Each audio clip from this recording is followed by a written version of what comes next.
अस्सलाम वालेकुम नाज़रीन, आज मैं आपके लिए एक बहुत ही खूबसूरत सॉफ्टवेयर लेके आया हूँ जिसके ज़रिए आप अपनी रिपोर्ट्स, अपने मरीज़ों का डाटा, किसी भी किस्म का आपका डाटा है वो आप इसको बड़ी ही खूबसूरती के साथ मैनेज कर सकते हैं। और ये एक डाटाबेस प्रोग्राम है, ये तकरीबन हर कंप्यूटर में होता है। जो भी वर्ल्ड का यूज़र है वो इसे आसानी से यूज़ कर सकता है। माइक्रोसॉफ्ट ऑफिस में एक सॉफ्टवेयर होता है जिसे एक्सेस कहते हैं, MS माइक्रोसॉफ्ट एक्सेस। ये देखें, एक्सेस ACCESS एक्सेस, ये है जी इसकी शक्ल है MS एक्सेस की। और इसको जब हम ओपन करते हैं तो हमसे मुख्तलिफ तरह की ऑप्शंस पूछता है। अभी हम उस पर बात नहीं करेंगे कि इसको तैयार किस तरह करते हैं, वो भी मैं आपके साथ डिस्कस करूंगा। लेकिन इससे पहले ये हमने एक सॉफ्टवेयर तैयार किया है रेडियोलॉजी डिपार्टमेंट का,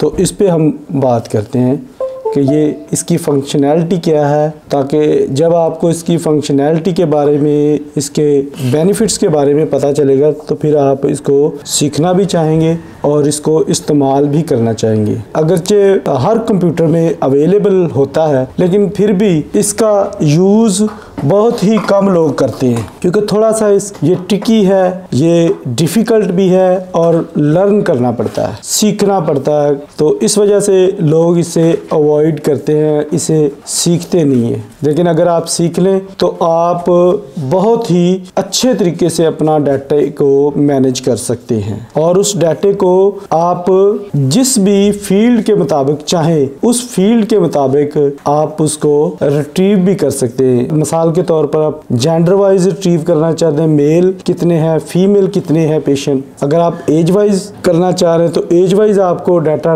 रिट्रीव हो जाएगा। डिपार्टमेंट वाइज चाह रहे हैं तो आपको डिपार्टमेंट वाइज डाटा आप रिट्रीव कर सकते हैं। गर्ज के आप जिस तरह जिस भी फील्ड के मुताबिक, यानी कि आसान लफ्ज़ों में जिस भी हेडिंग के मुताबिक आप डाटा, जो हेडिंग आपने दी है उस हेडिंग के मुताबिक आप डाटे को रिट्रीव कर सकते हैं। तो अभी हम सिर्फ बात कर रहे हैं अल्ट्रासाउंड की। अल्ट्रासाउंड के बारे में मैं आपको बताता हूँ। ये हमने एक सॉफ्टवेयर कंप्लीट जामे सॉफ्टवेयर है डिपार्टमेंट का। देखिए, पेशेंट अपॉइंटमेंट है, एनोमली है, डॉपलर है, अल्ट्रासाउंड है, सिटी स्कैन है, MRI है। और जैसे ही आप अल्ट्रासाउंड को आप प्रेस करेंगे तो ये आपके पास अल्ट्रासाउंड का एक फॉर्म ना आपके सामने अपीयर होगा। इससे आपने गो बैक जाना फिर और इधर एंटर अल्ट्रासाउंड नंबर।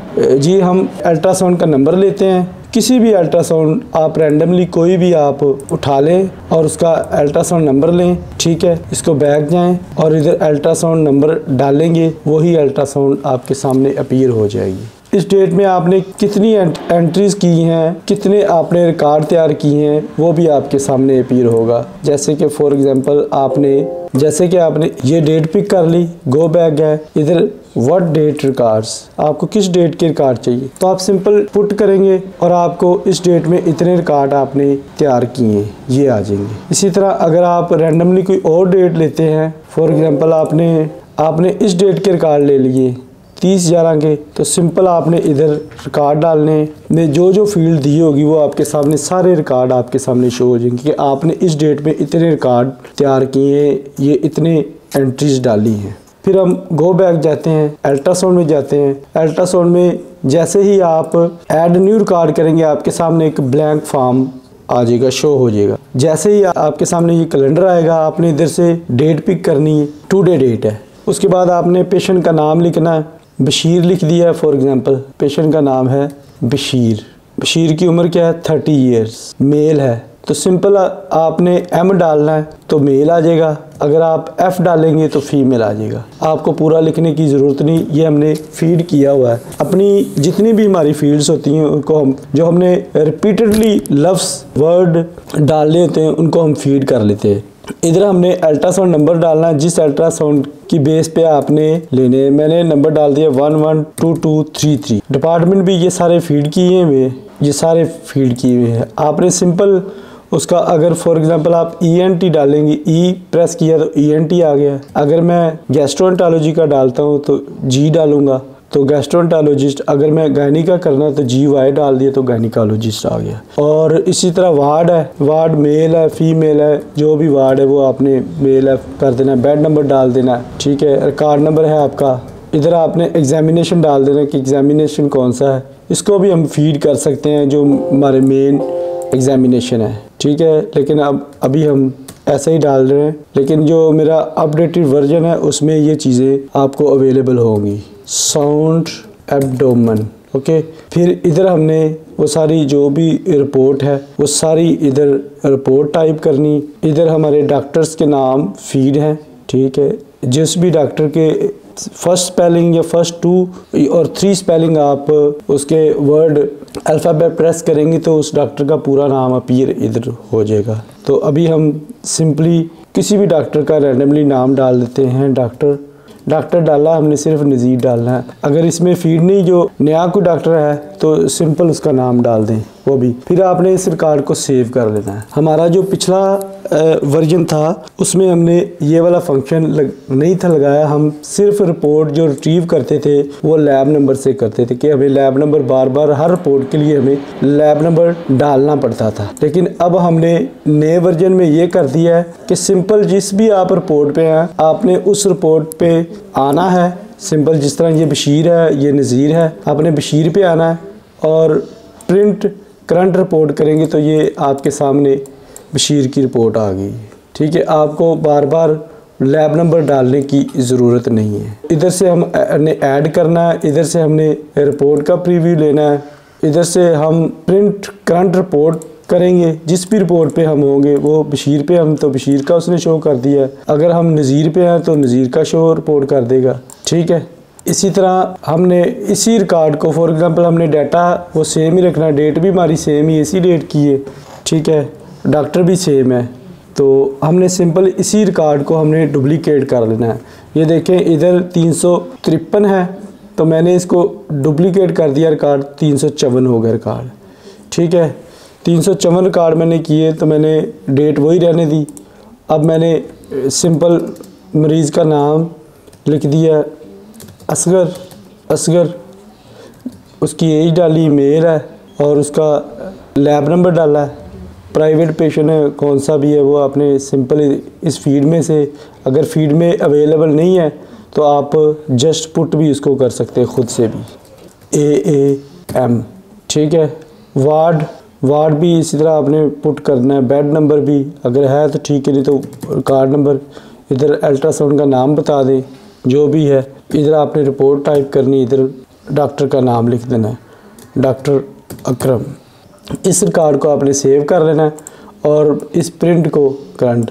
और अगर आपने इसी तरह ये आपने देखा होगा कि इधर जैसे ही मैंने 353 थे, मैंने 301 रिकॉर्ड डुप्लीकेट किया तो 354 हो गए, लेकिन इधर आईडी जो ऑटोमेटिकली आ रहा है वो 355 है। कि इसका मतलब है कि अगर आप कोई भी रिकॉर्ड को डिलीट कर देते हैं तो इसका आईडी नंबर जो सही आईडी है ना, ठीक आईडी, वो ये चल रहे हैं। लेकिन एक आईडी इसमें से एक रिपोर्ट इसका मतलब डिलीट हो चुकी है, जो मिस्टेकनली हुई है या मैंने डिलीट कर दी है या जैसे भी हो गया, तो इसकी वजह से ना इसका इस रिपोर्ट पे जाता हूँ, मैंने देखी है, मैंने अब ढूंढनी इस रिपोर्ट को ढूंढना है 352 नंबर को। अब देखिए मैं 352 आपके सामने है, मैंने अब इस 352 को ढूंढना। मैं सिंपल इधर 352 लिखूंगा लेकिन 352 रिपोर्ट नहीं आई। ये देखिए फिर मैं आपको दिखाता हूँ,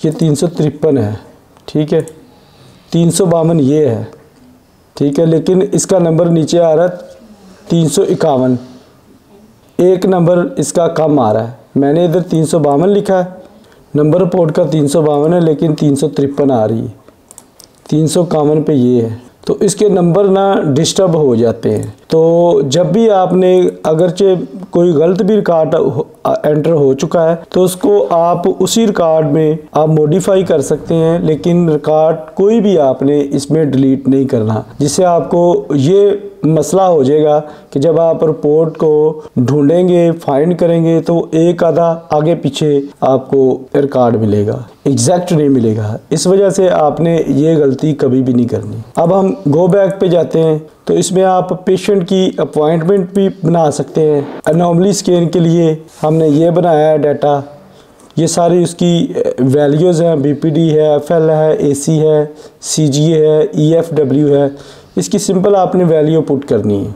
इसी तरह जो डॉपलर है, डॉपलर का भी ये बीपीडी है और ये उसकी आर्टरी आरआई वैल्यू है, आरआई वैल्यू है, लेफ़्ट आरआई वैल्यू है। ये सारी आपने डाल सकते हैं ईजीली।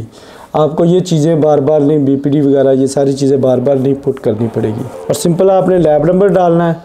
अभी इसमें करंट रिपोर्ट वाला फंक्शन ऐड नहीं किया जिस तरह अल्ट्रासाउंड में है, फीड है। ठीक है, गो बैक में जाएं। इसी तरह सीटी स्कैन है, सीटी स्कैन की आप रिपोर्ट बड़ी आसानी से तैयार कर सकते हैं और एमआरआई की भी, एमआरआई पे अभी काम करना है। एंटर सीटी स्कैन, तो ये हमारा छोटा सा सॉफ्टवेयर है और इससे हम बहुत बड़ा काम ले सकते हैं। इसको, इस डाटा को बड़े अच्छे आसान तरीके से मैनेज कर सकते हैं। और ये देखिए आप, ये आपका सारा डाटा आ गया है जो बैकएंड पे जो स्टोर हो रहा है। इसको आप ये देखें एज वाइज में अगर इसको सॉर्ट आउट करता हूँ तो ये सारे एज वाइज आ गए हैं। 12 साल, 13 साल, 14, ये सारे ना एज वाइज आपके पास आ गए। 20 साल के इतने रिकॉर्ड हुए मेरे पास, 21 के, 22 के, 24, 25 के, ये सारे एज वाइज आ गए।